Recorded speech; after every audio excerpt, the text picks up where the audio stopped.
Goizteko azken hitzaldia Jon Muñoari dagokio. Jon Muñoa, gaur egun Eusko Jaurlaritzako Komunikazio eta Gizarte Berrikuntzako idazkari nagusia da. Iaztik.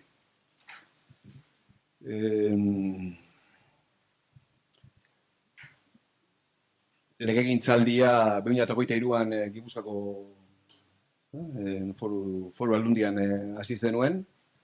Zera, Aldu Nagusiaren gabinete buru, estrategia gabinete buru gisa, eta gero, iaz, Gasteizera aldatu zen, idazkaritza nagusi berri horrekin.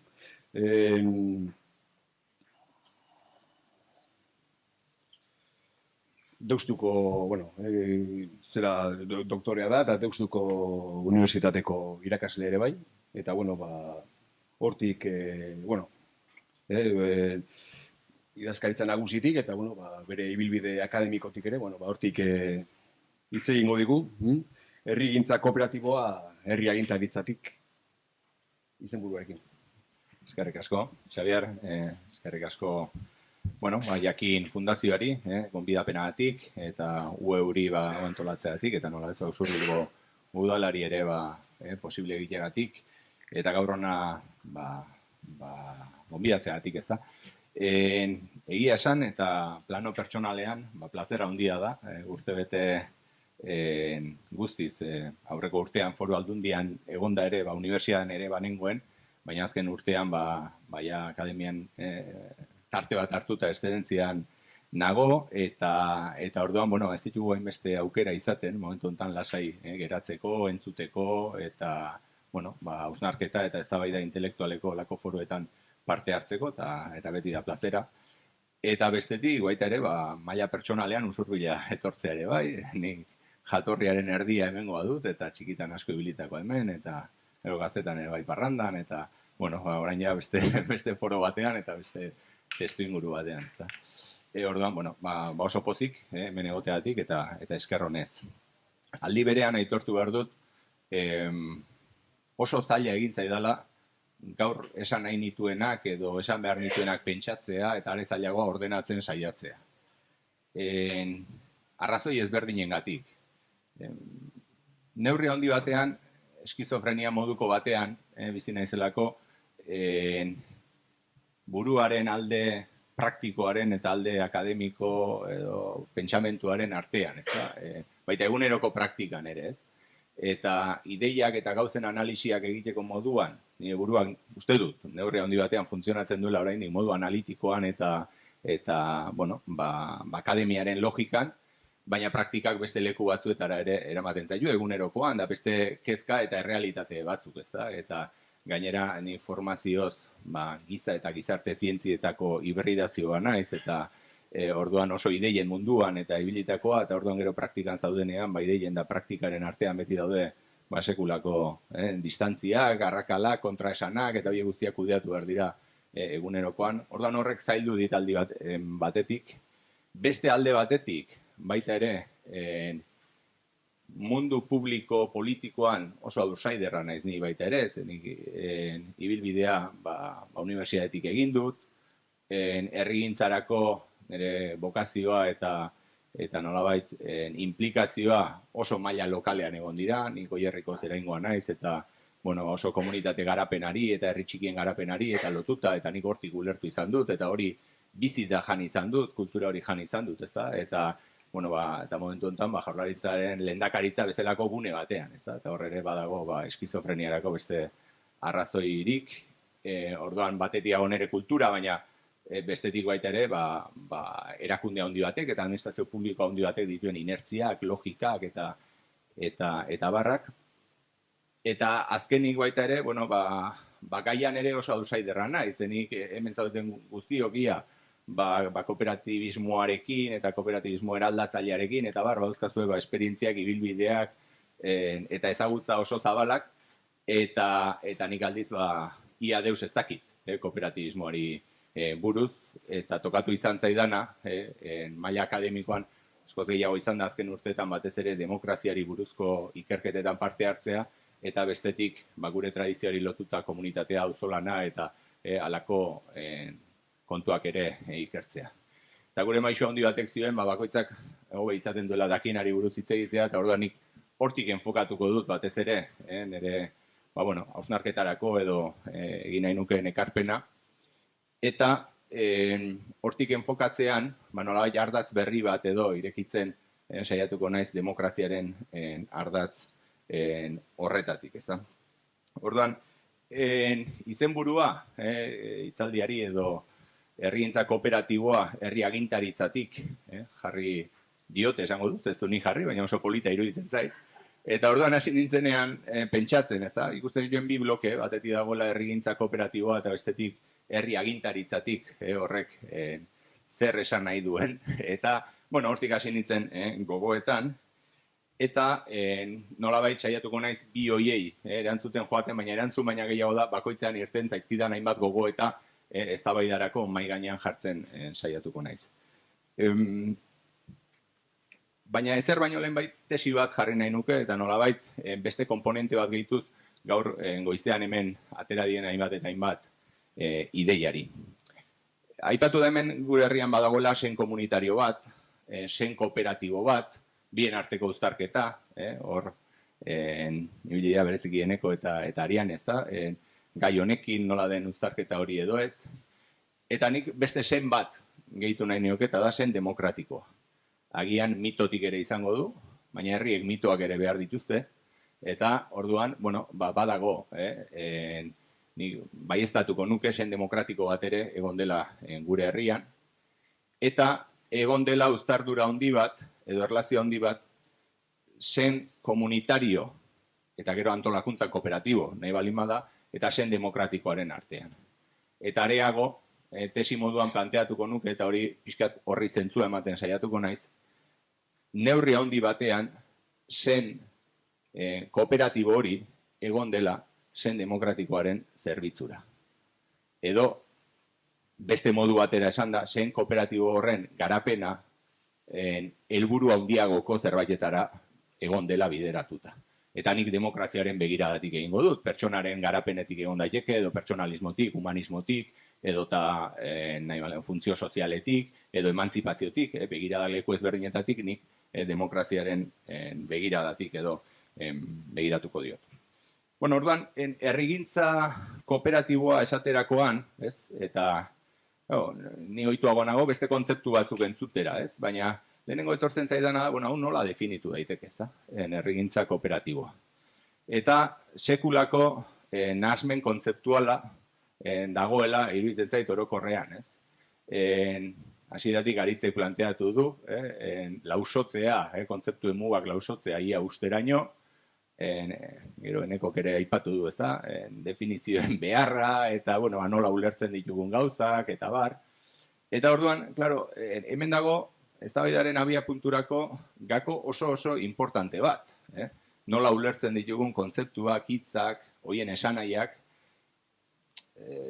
eta ez da kontu teoriko, kontzeptual edo semantiko huts bat, ez da, hau bistakoa da. Baina egun, eztabaida publikoa, politikoa, eta neurri handi batean intelektuala ere, errelatoen eta lenguaiaren dimentsioan jokatzen denez, badago joera bat, eta joera hori neurri handi batean nahitazkoa da, eta ni buruz hainbat autorek landu dute, ez da, hitzak luzatzeko, zabaltzeko, estiratzeko, kontzeptuak nolabait lausotzeko, diluitzeko, eta barretarako, eta azkenean, ia denok buka dezakegu hitz berberak erabili zizketan, gauza berari buruz ari gaitezkelakoan, edota aldi berean baita ere, sinonimoak ez diren kontzeptuak sinonimo moduan erabiltzen ere bai.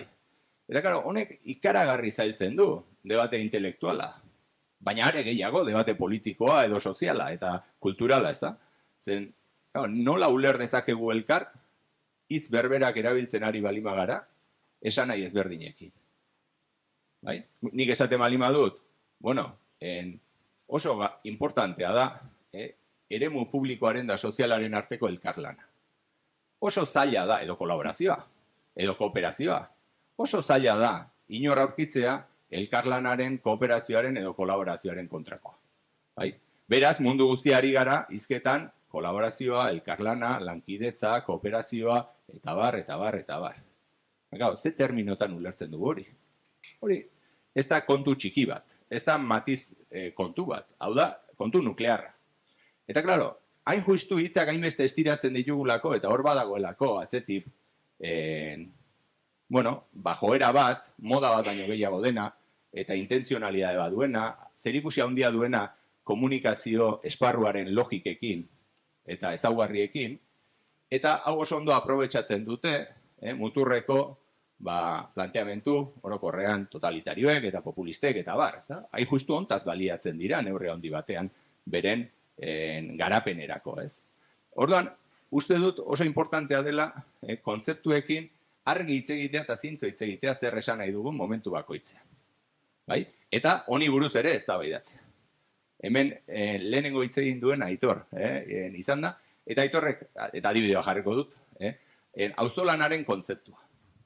Eta Aitorrek erabili du auzolanaren kontzeptua askotan erabiltzen den moduan, da ulertzen dugu, elkarlanaren sinonimo gisa, kasi, ezta? Gero eneko etorri da, eta esan du, auzolanean bazegoen instituzionalizazio bat eta praktika kontu bat ere bai, ezta? Eta nik gehituko nioke, eta baita kosmobizio bat ere, eta baita kultura politiko bat ere, bai? Orduan, esaten dugunean auzolanean, eta guk hau estatu dugu, Andoni Izagirre eta biok Mondragon Unibertsitateko lankide eta lagunak, eta biok proiektu batean auzolanari buruz, Tolosaldean ibili ginenean, eta jaso genituen, auzolanaren ulerkerari buruzko, azalpenak, ezta? Eta azalpenak jasotzean, claro, batzuk ari dira, auzolanean hizketan, ulertzen dute herriaren aldeko voluntarioki egiten den lan moduan. Bai? Festak antolatzea, kulturrekimenak, eta bai, auzolanean antolatu ditugu festak. Hori denok ulertzen dugu, hori. Beste batzuek ulertzen dute, praktika konkretu bat bezala, eta kasi-kasi, landa eremuari lotuta egon izan diren praktika batzuk bezala. Beste batzuk ulertzen dute, militantzia klase baten ezaugarri definitorio bezala. Eta gainera, horietako askori, min ematen die, jaurlaritza bezalako erakunde batek, bere leloan auzolana erabiltzea, iruditzen zaie prostituzio bat dela. Bai? Eta gainera, harrapatu egin diela kontzeptu hori. Apropiazio bat dagoela. Eta beste batzuek agian ulertzen dute, kasi-kasi, auzolanaren kontzeptua pertsona bakoitzak komunitatearekiko duen arduraren baitakoa. Bai? Eta denok kontzeptu berbera erabiltzeari gara. Honek abantaila handia ditu, ze gero egin genuen gero ikerketa horren parte baita ere, beste bat, eta zer, auzolanaren ikuspegi idealizatu on bat zegoela. Alegia, auzolana motor moduan ulertzen zuela, komunitatearen zati handi batek. Baina bakoitzak ze ulertzen zu hortaz, beste kontu bat. Hau da, adibide txoro bat, baina importantea dena iruditzen zaidan, ez da? Ordan, hau mai gainean jarri nahi nuen, agertu da goizean zehar ere, eta ez da kopiatzeatik, idatzitan ekarren, hau iruditzen zait oso importantea dela. Ze ez da bakarrik, eztabaida bat, zintzoa, eta irekitzailea egon dadin, elkar ondo ulertu behar dugula. Elkarrek zer esan nahi duen ulertu behar dugula. Eta hor parentesia irekiko dut, hemen komunitatea hitz egin da. Komunitateak eta komunikazioak etimologia berbera daukate latinean. Eta etimologikoki, komunikazioaren oinarrian dagoen komunikare uste dut dela, ez da gini latinez, baina importantea da bi esan nahi dituela. Eta bi da partekatzea eta zerbaiten parte izatea. Norbaitekin partekatzea eta zerbaiten parte izatea. Aliga, komunikazio bat egon dadin, unibertso konpartitu bat egon behar da, ez bakarrik kontzeptu konpartitua. Eta ordan, komunitatearen kontzeptua eta komunikazioaren hartzen malima ditugu, eta eztabaidara eramaten malima dugu, elkar ondo ulertzeko, eztabaida zintzo bat egoteko, baina eske gainera, eta hemen dago nere ustez, eztabaida publikoa guztiz debaluatu ez ezik, inhabilitatzen duen kontua, da, batzuetan hitz berberekin ari garela paradigma antagonikoak aurrez aurre jartzen, biok ados egongo bagina bezala. Eta hau da nefastoa, ez da? Ez ados gaude, ez gaude ados. Baina komunitatearen alduntzeaz ari gara, baina bi gauza totalmente ezberdin ulertzen ditugu komunitatearen alduntzea esaten dugunean. Ze komunitateari buruzko ikuspegi ezberdina daukagu, ulerkera ezberdina, eta alduntzeari buruzko ere bai? Orduan, aklaratu ezagun. Vale? Aklaratu ezagun, bakoitzak. Ze bestela ezin da eztabaida publiko, politiko, sozial, intelektual, kultural bat eman. Bai? Eta uste dut hau importantea dela. Eta uste dut importantea dela hau, eragile politikoek, argi eta garbi, hemen eztabaida ideologikoak balima daude edo paradigmenak, ereduenak noski egin behar dira. Baina ez dezagun kontzeptuen atzean ezkutatu ustezko adostasunik ez balima dago. Eraiki ditzagun adostasuna beharrezko balima dira edo konfrontatu ditzagun alternatibak eta barra. Baina hau da lehenik mai gainean jarri nahi nuena eta badirudi urruti joaten ezela, baina herrigintza kooperatiboa ulertzerakoan zer ulertzen den hori aklaratzea uste dut importantea dela. Eta noski, hortik kontzeptuetatik egin nuen zerrenda bat zenbait kontzeptu antzeko, ari garenean, herrigintza mota batez, elkarlana, kooperazioa eta bar da, tortzen zitzaizkidan, lankidetzako gobernantza, auzolana bera, komunitatea komunitarismoa, ekintza komunitarioa, lankidetza publiko-soziala, lankidetza publiko-komunitarioa, lankidetza publiko-pribatua, deliberazio kontzeptuen baitan dauden guztiak, partaidetza eta partaidetzaren bueltan dauden guztiak, botere harremanen logika gaur hemen ez da atera, baina, oinarrian badago, ez da, kontrabotererako elementuak eta bar, ez da. Ordan, ari gara kontzeptu mota eta sekulako anabasarekin, bai? Orduan, noski, bat akademiatik joaten da, eta esaten, hau definitu egin behar da, ezaugarritu egin behar da, eta gauza bakoitzak gauza bat esan nahi du, eta listo, ez? Eta, ez da nire asmoa horik, egitea, ez da gutxia horik ere, ez dira estatikoak ere, ez da? Baina azken batez, bai ari gara, nolabait, errealitatean, gizarte errealitate batean, interbenitzen duten esfera eta aktore ezberdinen arteko harreman motez. Eta harreman horietan nola artikulatzen diren harremanak, eta nola elkarrekin gauzak egiten diren, edo ez ziren egiten, edo ze botere harreman dauden, ze harreman ekonomiko dauden, nola iristeko aukera dauden, eta bar, ez da. Orduan, nik ariketa bat gehiago egin dut, hausnarketa hortatik abiatuta eta eztabaidarako, ez da inbeste definitzekoa, baizik eta nire ustez, eta eremu publikora goazenean, eta eremu publikoaren da beste eragileen arteko harremanak egon behar dienean, gutxienez, niri iruditzen zitzaidan, eta gure tradiziotik ere begiratuta, gutxienez lau printzipio egon beharko liratekeela. Lehenik eta behin, eta oso garrantzitsuan ere ustez, da bestearen aitortza. Noski, hau oso evidentea ematen du, ez da? Baina harremanetan ez da beti hain evidentea. Bestearen aitortza da, bestea onartzea, eta bestea aitortzea. Eta horrek esan nahi du, batak bestearen gaitasunak eta ahalak errekonozitzea, batetik, eta bestetik bestearen zilegitasuna ere errekonozitzea. Orduan, guk elkarrekin zerbait egin behar balin badugu, elkarren errekonozitu egin behar dugu. Hasten balin bagara bestearen ukaziotik, edo hasten balin bagara bestearen zilegitasunaren kuestionamentutik, hor gaizki hasten gara. Hau pertsone harremanean bezala, edo zein harremanetan.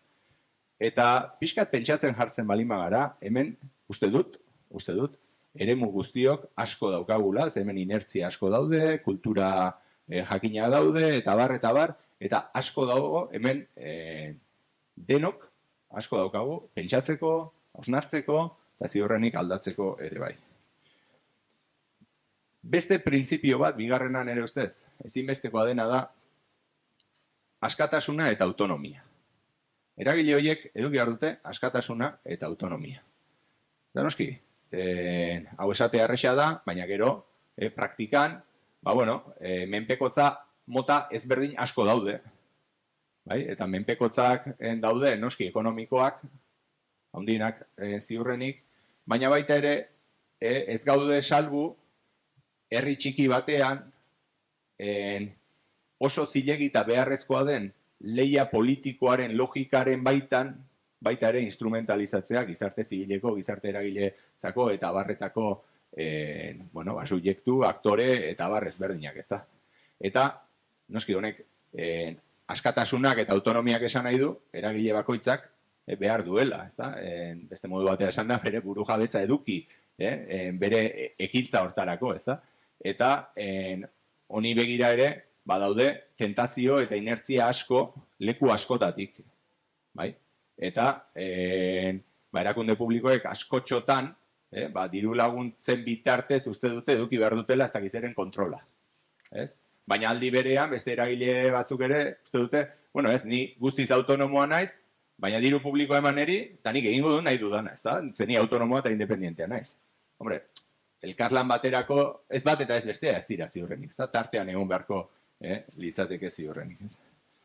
Gero dago, hirugarren printzipioan nire ustez, importantea, joko araua garbi edukitzea denok, bai, eta hasieratik garbi egotea, bai, espektatiba aldetik, eta baita ere, botere harremanen aldetik, bai, joko arauak garbi edukitzea denok importantea da, eta ari naiz, lankidetzarako eta elkarlanerako, eta modu positibo konstruktibo batean planteatuta, ez naiz ja esaten ari bestelako praktika batzuei buruz, ezta.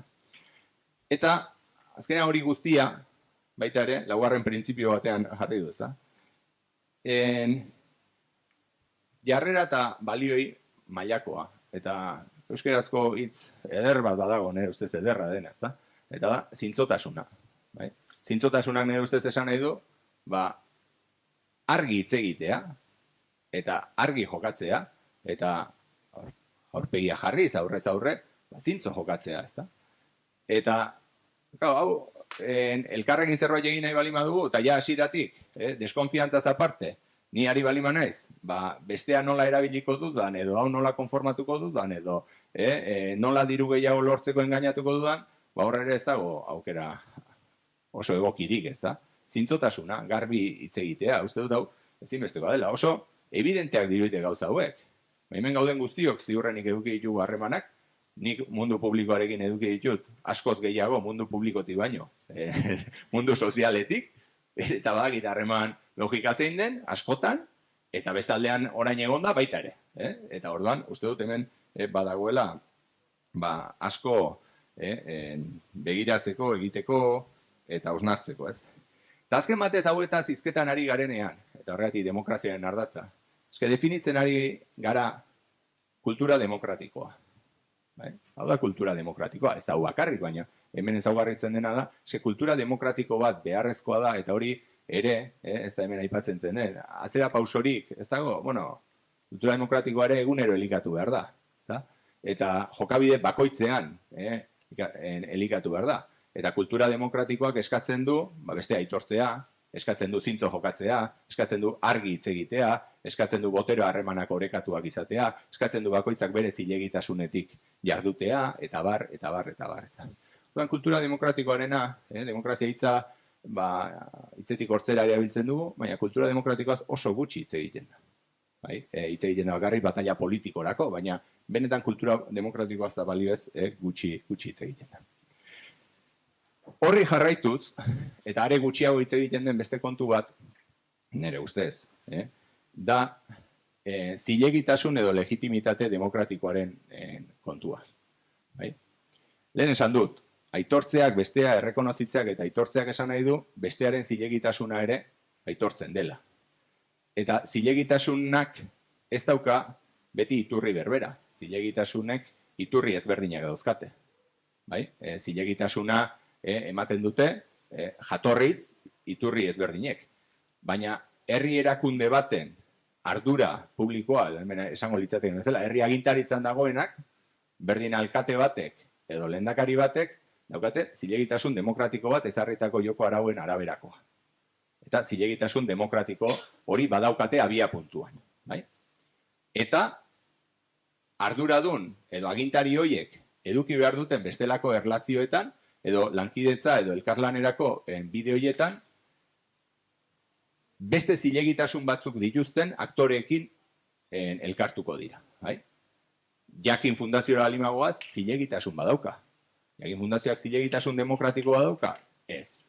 Jakin fundazioak bestelako zilegitasun bat dauka. Dauka zilegitasun historiko bat. Dauka zilegitasun kultural bat. Dauka zilegitasun intelektual bat. Eta bar.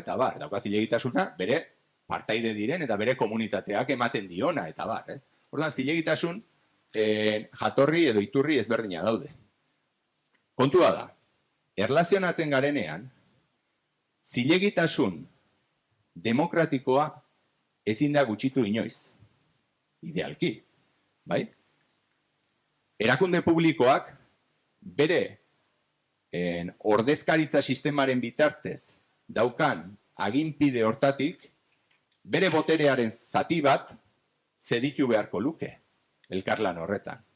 Baina zilegitasun demokratikoa ezin du gutxitu. Eta hau da etengabeko dilema eta oreka, bai? Adibide bat jartzearren.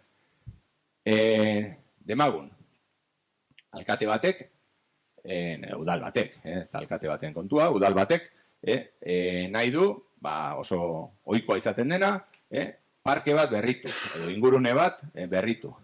Eta hortarako egiten du prozesu parte hartzaile bat. Ohikoak egin izan diena, modu ezberdinetara egin daitezke, betiko jarraituz informazioa, gero eztabaidak, egin daiteke taldeka, egin daiteke konsulta, egin daiteke hori guztia batera, eta bar. Orduan, hor kasuistika oso ezberdina gertatu daitezke.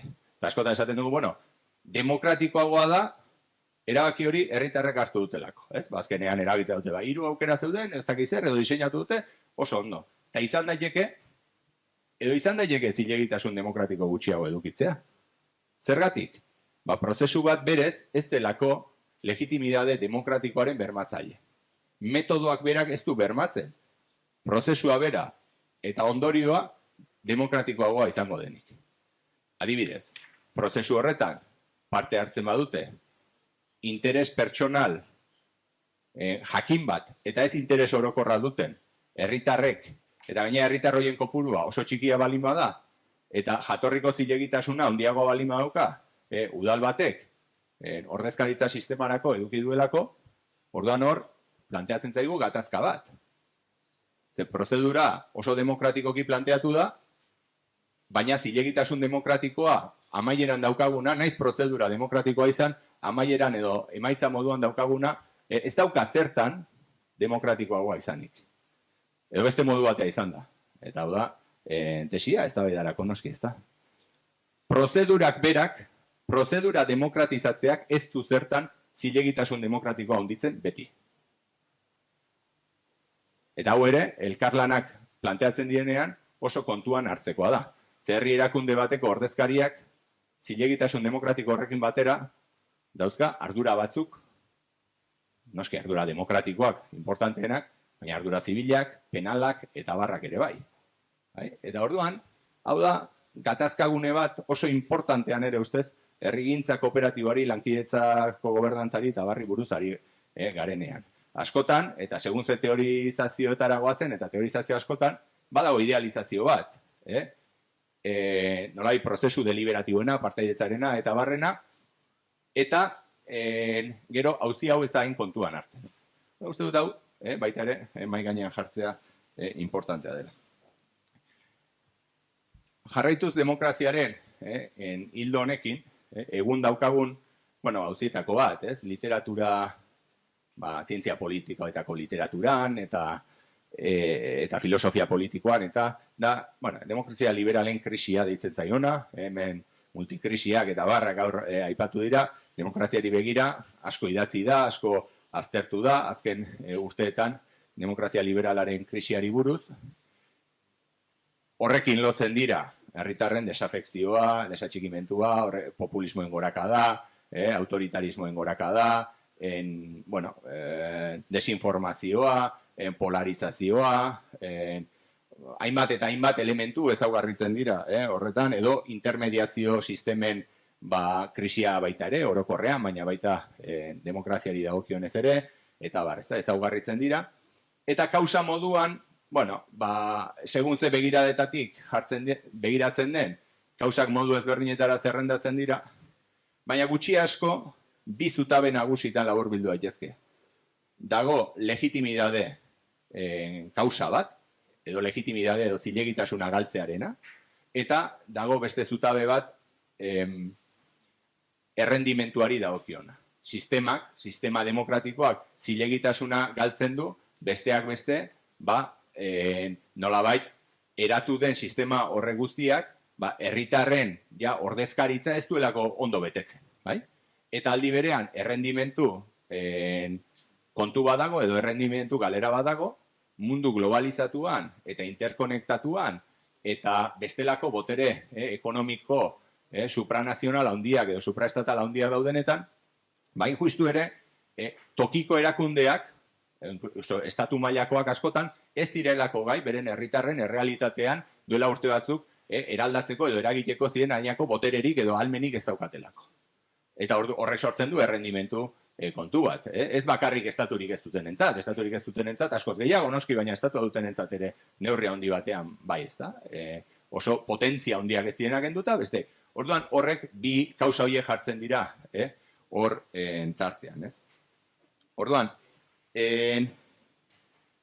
horri gehitu hartzaio, eta hemen aipatu da, ez da, merkantilizazioa eta merkantilizazioarekin, edo esparru guztien merkantilizazioarekin lotuta doazen balioak, sistema demokratiko liberala oinarritzen da modu ideal batean herritar zibikoaren figuran, eta eztabaida publiko eta politikorako gaitasunen idealean, eta kontsumo gizartean edo egungo gizartean neurri handi batean, individualismoarekin, kontsumo logikatik ulertzen da politika edo esparru publikoa ere, eta beraz, kasi zerbitzu publikoak telefonia konpainia bat bezala baloratzen da, berdintzait osakidetza den edo beste ez dakit zein den, ez? Orduan, hor badago baita ere, balio aldaketa, balio kultural bat, eta horregatik lehen egiten nuen aldarrikapena kultura demokratikoari buruzkoa. Orduan, zaila da herritar motaiekin, edo hori egiten malima horrela ezaugarritzen malima ditugu, kooperazio bat, edo herrigintza bat ere egotea, ez da? Orduan, noski, horren aurrean, eta argazkia, demokrazia liberalen krisiaren teorikoak hartzen malima ditugu, eta argazkiak ikusten malima ditugu, argazkia aski iluna da, orokorrean, ezaugarriak ikusten ditugunean. Eta, horren aurrean, sortzen dira, eta bilatzen dira, alternatibak, ez? Eta alternatibak mota ezberdinetakoak planteatzen dira. Eta alternatiba horietako asko eta asko, dira injustu, lankidetzarekin, deliberazioarekin, prozesuak nolabait demokratizatzearekin eta barrekin zerikusia dutenak, ez? Eta ziurrenik, bat bera ere ez dago oso beran, ez? Karo, egiten dugun diagnostikoaren eskala eta mailaren eta planteatzen diren ditugun alternatiben artean dagoen distantzia ikaragarria da, bai? Eta, horren aurrean, gurea bezalako herri batek, zer egin behar du, edo zer egin beharko benuke, ez da? Alternatiba konkretu txikietan arreta jarri, eta nolabait hortik artikulatu, ez badago beste alternatiba bat, badaude hortarako ahotsak eta praktikak eta korronteak, nire ustez hori ez da nahikoa eta ez da gutxiago ere. Baina aldi berean, planteatzen baldin badugu, hau soluzionatu dezatela alderdi politikoek edo erakunde publikoek, hemen gauden guztiok ere bat etorriko gara, hortik bakarrik ere ez dela etorriko zerarik, ez da? Soluziorik. Eta ziurrenik, hain justu, eta itzuliko naiz pixkat hasierara, eztabaida zintzo bat egon dadin, aklaratu apur bat kontzeptuak, hori importantea da, ez? Eta hitz egin dezagun zintzoki eta serioki, bai eskala jarrita, bai alternatiba jarrita, eta baita ere bakoitzak duen rola jarrita. Eta lehen esaten duen autokritika eta aldaketarako denok dauzkagula arrazoiak, eta uste dut hau puntu importantea dela, eta bueltatuko naiz apur bat ona. Zeren, erakunde publikoek orokorrean, eta ari naiz orokorrean, baina nagusiki momentu honetan EAEri buruz, behar dugu apaltasun gehiago. Apaltasun gehiago, ez jarrera makarri, noski hori apaltasuna pertsona arteko jarreran beharrezkoa da, baina ez naiz horretaz ari. Ari naiz, onartzean, gizarte errealitatea ezin dutela herri erakundek bere kabuz, bakarrik, eraldatu, transformatu, hobetu eta abar. Eta are gehiago, ja posizio politiko batetik, eta hemen ja posizio politikotik hitz egiten dut, ez dugula nahi hori bakarrik egin. Bai? Baina horrek ez du esan nahi, herri erakundeek honetan paper bat jokatu behar ez dutenik. Eta herri erakundeak kajero automatikoa izan behar direnik, gizarte mugimenduan edo gizartean edo komunitatean dauden beste eragileak diruz hornitzeko eta listo, ez? Elkarlanaz ari balimagara, lankidetzaz, kooperazioaz ari balimagara, eztabaida hortatik, eta bereziki kooperazioaz ari balimagara, eztabaida hortatik, eztabaida zintzotik, iritsi beharko ginateke gutxienez proposito partekatu batzuetara. Eta proposito partekatu ginetarako lehen aipatu ditudan, elkarra aitortzetik, elkarren zilegitasuna aitortzetik, eta eztabaida zintzotik bakoitzak zer egin dezakeen, unean adosten eraikitzen joan. Eta uste dut gure herrigintzak eta gauden fasean hori behar duela, inoiz baino gehiago. Eta baldintzak badaudela, baina horrek eskatzen duela, nolabait gure buruari begiratzea, eta neurri handi batean gure baitako aldaketa batzuk ere planteatzea bestearekin ari garenean interlokuzioan. Bai? Ze, herri hontan, herri txikia da, asko ezagutzen dugu elkar, baina aldi berean oso gutxi ezagutzen dugu elkar. Eta aurre iritzietatik, hurbiltzen gara, elkarlan, edo harreman, eta bar ezberdinetara, ezta? Orduan, uste dut, ezinbestekoa dela, demokraziaren ardatz hori, ipatu ditudan, zilegitasun demokratiko, baldintza printzipio horiek eta betez aurrera egitea. Eta, amaitzeko, azken puntu bezala. Nola herri agintaritzatik esan duen, eta pixkat orokorrean aritu naizen orain arte,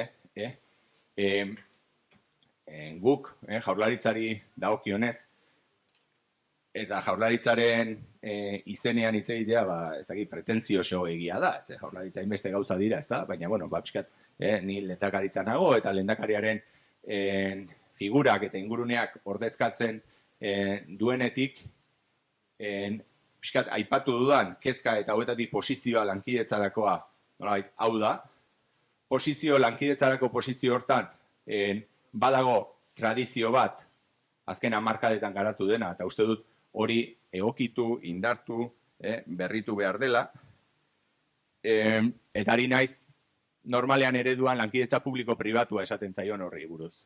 Hemen gehiago aipatu da, lankidetza publiko-pribatua baino, lankidetza publiko-soziala, publiko-komunitarioa, Arianek aipatu du, publikoaren kontzeptua, dikotomia publiko-pribatu hortan, publikoaren kontzeptua, beste modu batean ulertu behar da, honik aldarrikatuko dut, pribatuaren kontzeptua ere beste modu batean aldarrikatu behar dela, ez da. Eta jarriko dut adibide oso konkretu bat egun hauetan bizitzen ari garena, gu gauden lekua mintzat, eta da, balizko osasun itunaren arira, EAen, agizu, azken hilabetetan lanketa bat egiten ari dela, eragile oso ezberdinen artean, 3 fase daude, lehena adostu zen guztiz, bigarrena adostu zen guztiz, 3. 24 mahai tekniko egon dira, 24-tik 22 dokumentuak mahaietan adostu dira, eta bitan ez dira adostu, eta bitako da publiko-pribatuaren zera, eta badago hor, nolabait, eztabaida publikora edo iritzi publikora agertzen dena da, batzuek, guri leporatzen digutena, privatizazioarekin jarraitu nahi dute, eta besteek esaten dute, ez guk lankidetza, lankidetza publikoarekin jarraitu nahi du. Zertaz ari gara privatizazioa esaten dugunean. Ze privatizazioaren zakuan sartzen ditugu oso elementu ezberdinak. Orduan, ez dut uste balio duenik, erakunden ikuspegitik, esateak lankidetza publikoaren eufemismoa erabiltzea erabat externalizatzeko zerbitzu bat. Externalizazioa lima da, externalizazioa. Baina aldi berean, ez du balio beste aldetik leporatzea privatizazioa adibidez, Matia Fundazioari ematen zaizkionean, Gipuzkoan bakarrik 16 milioi euro osakidetzatik. Zertarako? Matiak ematen dituen zerbitzu publiko horiek emateko. Orduan, kontua zer da, Matia Fundazioak, hemen ez da, Usurbilen daukan, Usurbilgo udalarekin eta aldundiarekin, eta daukan proiektu itzindari eta erreferente hortan, ez? Hemen hitz egiten dugu publiko komunitarioaz, baina osakidetza ari garenean privatizazioaz ari gara. Aktore berarekin antzeko zerbitzu ez ari garenean. Orduan, zintzotasuna eskatzen du kontzeptua zintzoki planteatzea, baina eztabaida publikoan ere zintzoki planteatzea. Eta eufemismo hau bezala, erabili ezin den bezala, ezin da ez da ere, beste gerra batzuetarako, nire ustez, ez litzateke, ezin da bai, baina ez litzateke erabili beharko, ez da. Importantea baita ere, zilegitasun demokratikoarekin orekatzea, lehen esaten duena, ez? Beti orekatu behar dela lankidetza hori, ez.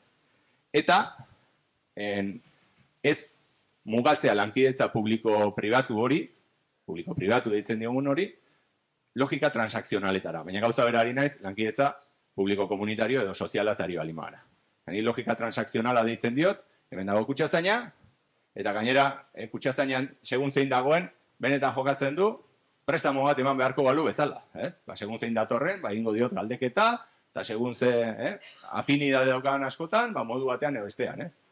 Hori ez da logika, baina bestaldetik ere, kooperatu behar balimagu, guazen hitz egitera zertarakoaz. Zein den proiektua, zer egin dezakegun elkarrekin. Orduan, logika transakzional hori, elikatu dena eta inertzia handia daudena, hori ere uste dut aldatu behar dela. Eta amaitzeko, orduan, lankidetza publiko-pribatuaren ibilbide horrek uste dut onura asko dauzkala, eta bidea badaukala, baina egokitzapenak eta behar dituela baita ere.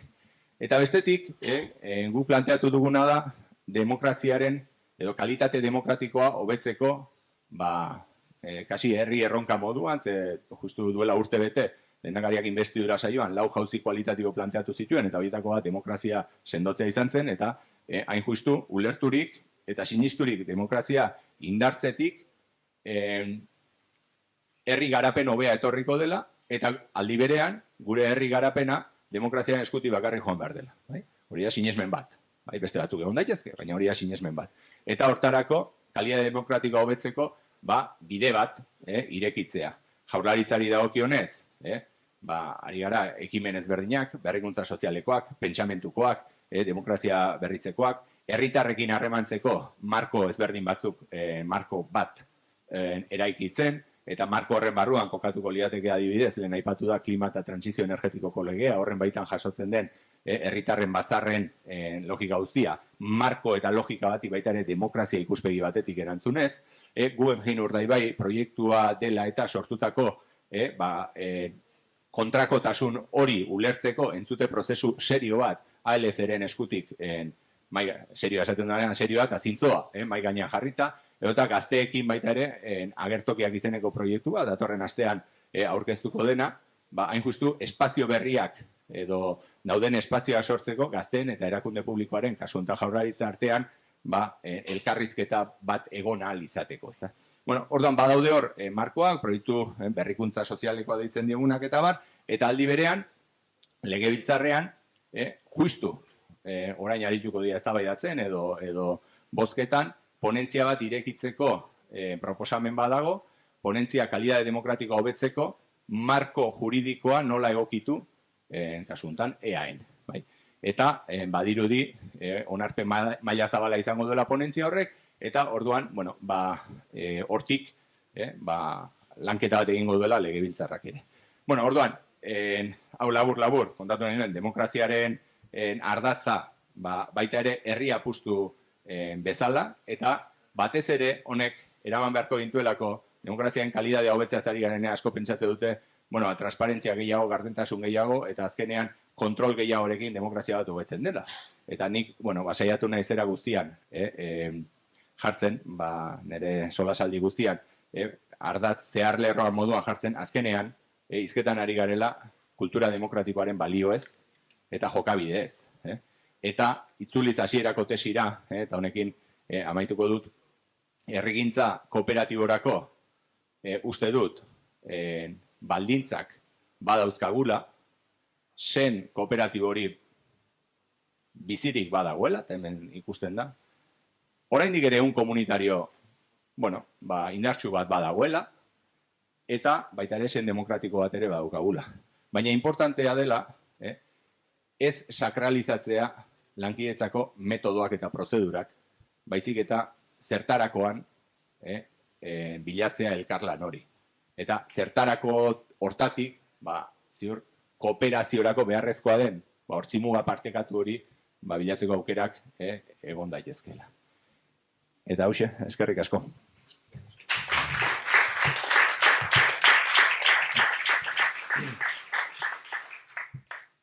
Eskerrik asko, Jon.